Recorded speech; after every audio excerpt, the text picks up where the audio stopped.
Welcome to my channel. Jangan lupa untuk klik subscribe dan klik juga notifikasinya biar kamu tahu video terbaru. Welcome back to my YouTube channel. Hari ini ketemu lagi dengan aku, Valena. Terima kasih buat kalian yang udah klik video ini. Nah, kali ini di hari Kamis aku akan ngasih kalian materi tentang tips penulisan lagi. Yang pasti ini tuh bakal membantu banget buat kalian yang mau ngajuin ke Inovel, Vizo atau platform lainnya yang membutuhkan kurasi panjang yang pasti. Nah, di sini itu aku bener-bener mencari referensi dan kalian nih yang kemarin bertanya-tanya gimana sih Kak caranya biar naskah kita tuh nggak bertele-tele. Nah, aku baru dapet nih senjatanya biar kita nggak bertele-tele dalam membuat naskah. Oke, daripada kita penasaran, kita lanjut aja belajar bareng with Valena.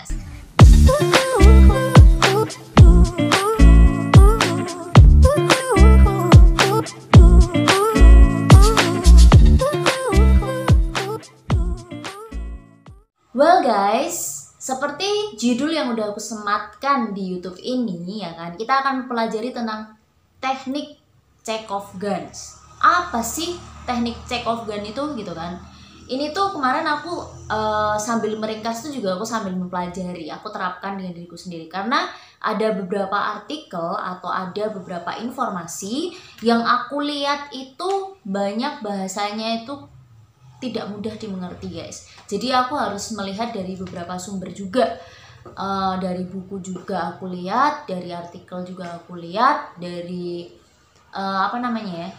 referensi temen juga aku dengerin dia gitu. Jadi aku gabungin lah, oh ternyata seperti itu toh teknik Chekhov gun itu.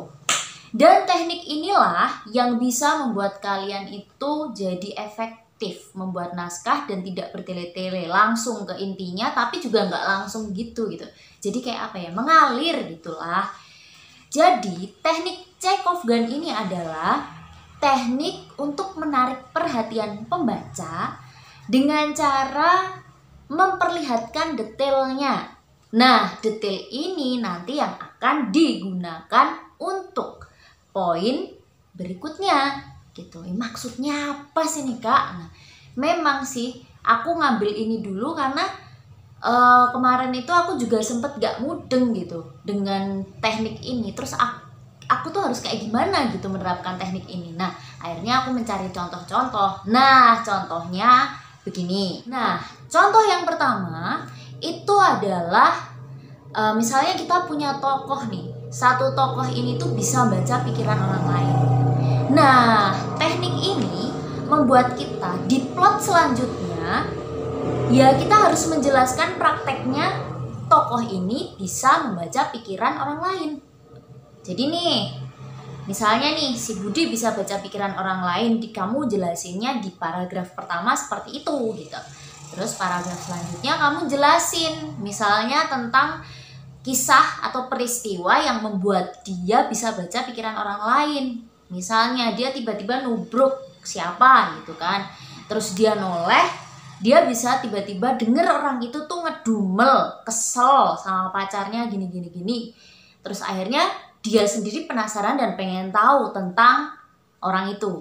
Misalnya kayak gitu. Jadi di teknik Chekhov gun ini benar-benar mendetailkan atau menceritakan dengan detail satu hal yang disebutkan di awal.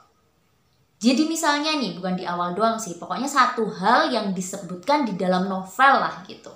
Misalnya, kamu menyebutkan pisau di depan. Ya kan? Pisau. Nah, ternyata pisau ini ya cuma ada di depan doang. Di belakang kamu nggak membahas soal pisau. Itu nggak boleh guys di Chekhov gun, di teknik ini. Jadi, hal-hal yang tidak dijelaskan atau cuma menjadi figuran aja ini, kalau di teknik Chekhov gun itu akan dibuang. Nggak penting gitu. Itu contohnya sih kayak gitu. Nah, aku dapet contoh lagi nih, misalnya ya, ini tuh bukan misalnya sih, ini memang dari artikel. Jadi pistol Chekhov gitu ya, pistol Chekhov.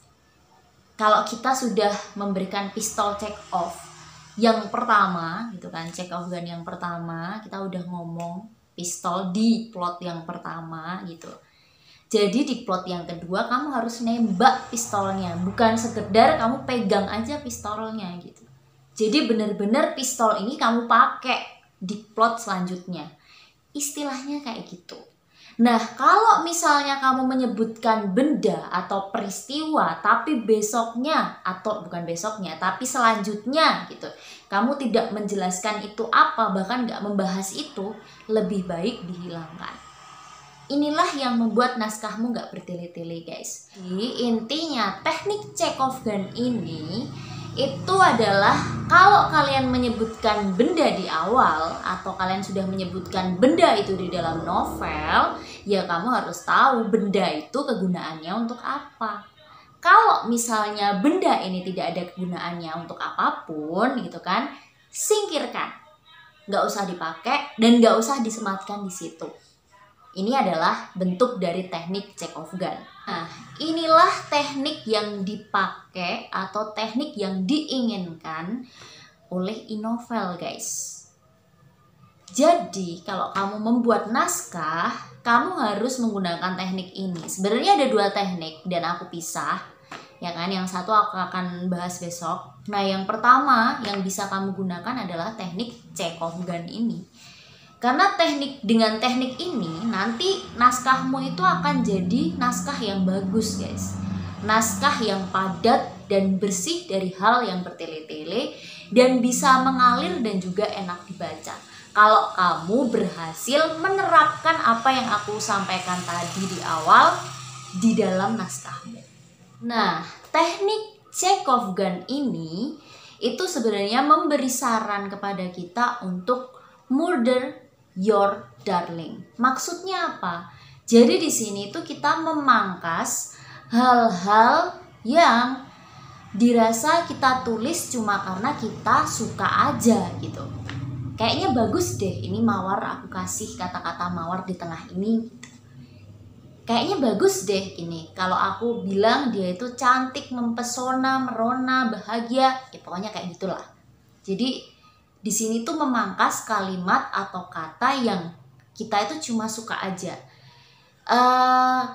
Kalian pernah ngerasain nggak ketika kalian membuat naskah, rasanya itu kita tuh sayang banget kalau naskah di bagian ini tuh kita potong gitu. Pernah nggak? Kalau aku sih pernah.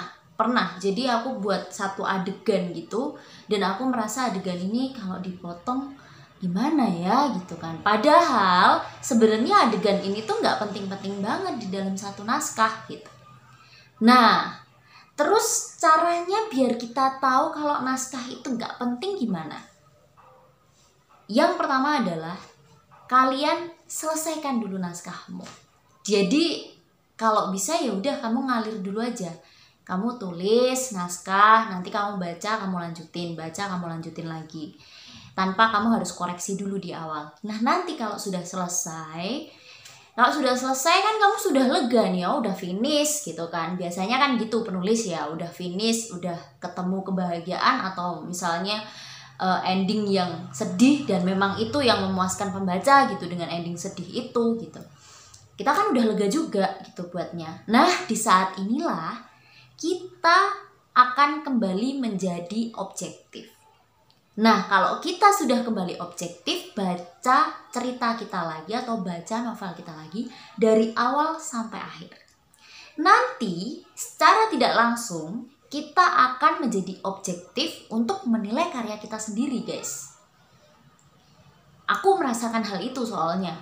Jadi kalau aku ngoreksinya di tengah-tengah, aku ngoreksinya di bagian kita tuh baru nulis konflik gitu misalnya. Terus kita baca lagi, terus aku pengen memperbaiki gitu, pengen perfeksionis gitu, itu malah kita itu tidak akan menemukan kesalahan kita guys, tidak akan menemukan hal-hal yang tidak penting itu gitu.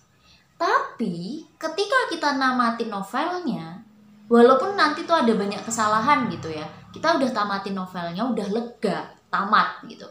Nah nanti ketika kita kembali dari awal karena kita udah lega, udah merasakan oh ya udah selesai nih cerita, kita ke depan lagi, kita baca dari awal sampai akhir, kita pasti akan menemukan beberapa part yang sebenarnya nggak usah deh ini dicantumin gitu, nggak usah, sebenarnya ini tuh bisa dipersingkat lagi deh gitu. dan sepertinya ini tuh bisa dibuat seperti ini lagi gitu. Jadi kita tuh bisa mengoreksi naskah kita sendiri tuh dengan cara seperti itu. Gitu guys. Well guys, jadi teknik check of guns ini juga bisa membuat kamu itu bisa meminimalisir konflik batin dari tokohnya. Jadi ternyata ya, kalau yang namanya kita membuat sebuah cerita atau sebuah novel, konflik batin kayak sinetron gitu tuh yang bagus ternyata lebih dikurangin. Jadi lebih baik konflik batin itu atau dia suka ngobrol dalam hati itu kamu narasikan aja gitu. Jadi di sini gimana sih kita bisa menarasikan konflik batin itu gitu kan? Jadi nggak seolah-olah kita itu kayak ngomong sama bukan ngomong sih, kayak nyindir dalam hati lah intinya gitu. Nah itu ternyata kalau terlalu banyak naskah itu jadi terkesan bertele-tele guys. Jadi kalau misalnya di novel itu kamu lebih narasikan konflik batin atau atau bicara dalam hati gitu kan dengan narasi, itu akan jauh lebih bagus kalau di novel itu guys. Jadi teknik check of gun ini yang sangat disarankan untuk menulis di Vizo, di e-novel atau di platform-platform kayak web novel gitu yang membuat naskahmu itu lebih berkualitas gitu guys.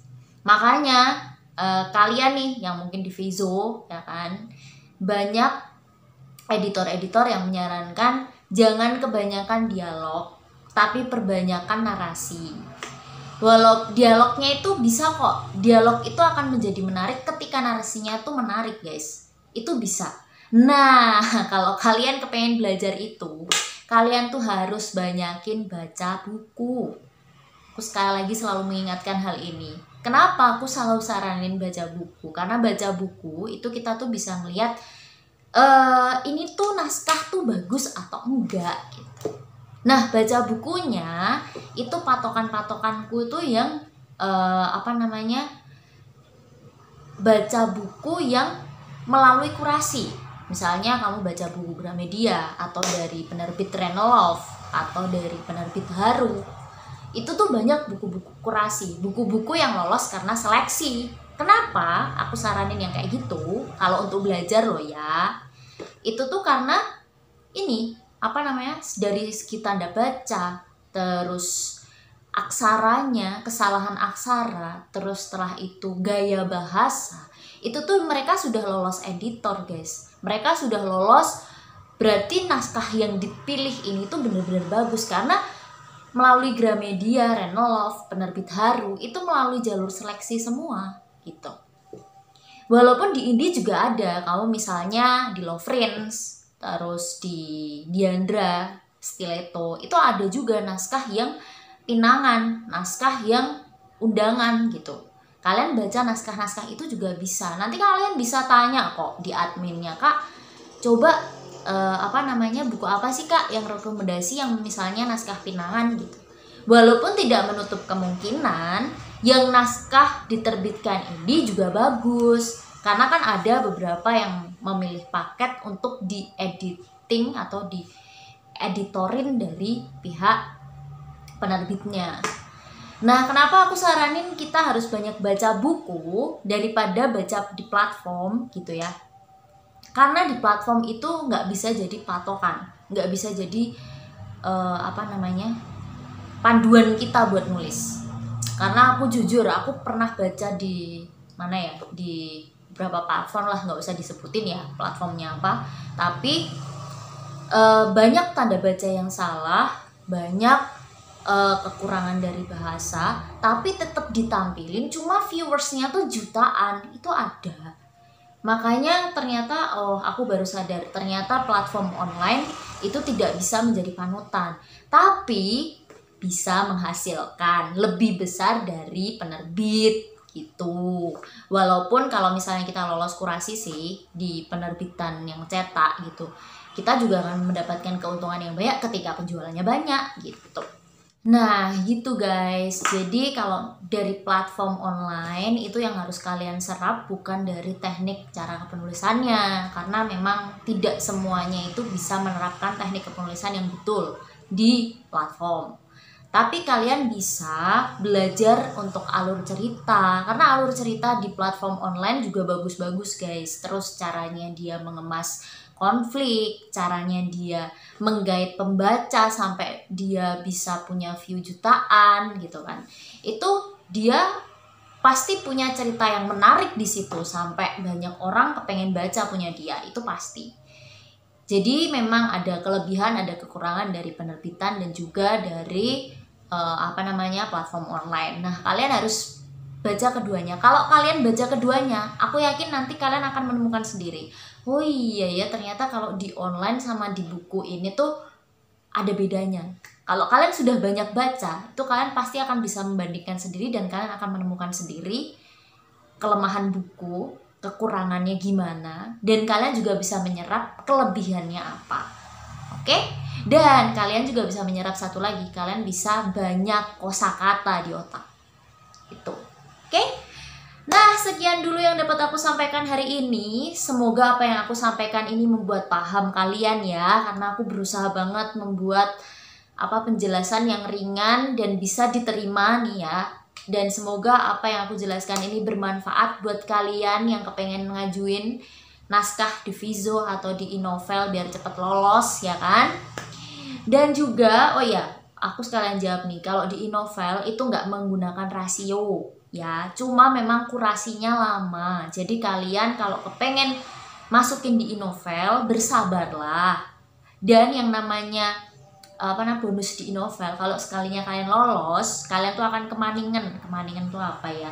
Kemaningan tuh ketagihan. Nah, jadi kalau kalian kepengen ngajuin ke sana, kalian langsung bisa ke playlistku ya. Di sana lengkap dari cara mencari editornya gimana, dari keuntungannya gimana mengajuin di Inovel. Karena menurut aku Inovel tuh bagus guys buat kalian nulis. Penghasilannya juga tidak menentukan pembacanya itu harus berapa gitu. Tapi memang sih kalian tetap harus promosi, rajin promosi. Yang penting kalau kalian lolos lah. Yang penting itu. Oke? Nah, makasih buat kalian yang udah nonton dari awal sampai akhir tanpa di skip. Dan mohon maaf banget kalau ada kesalahan kata dan ucapan. Seperti biasa, kalau kalian ada yang belum jelas, kalian bisa komentar di bawah. Dan buat kalian yang baru saja berkunjung ke channel aku, kalian bisa subscribe, like, dan klik notifikasinya biar kalian tahu kalau aku upload video terbaru. Dan jangan lupa untuk share ke teman-teman kamu. Dan kalian juga bisa follow Instagram aku yaitu @valenas_. Di sini ya kan kalian bisa mendapatkan banyak informasi juga yang biasanya aku kasih diskusinya di story ya kan. Dan jaga kesehatan kalian yang pasti. Sampai jumpa di video selanjutnya. Bye bye.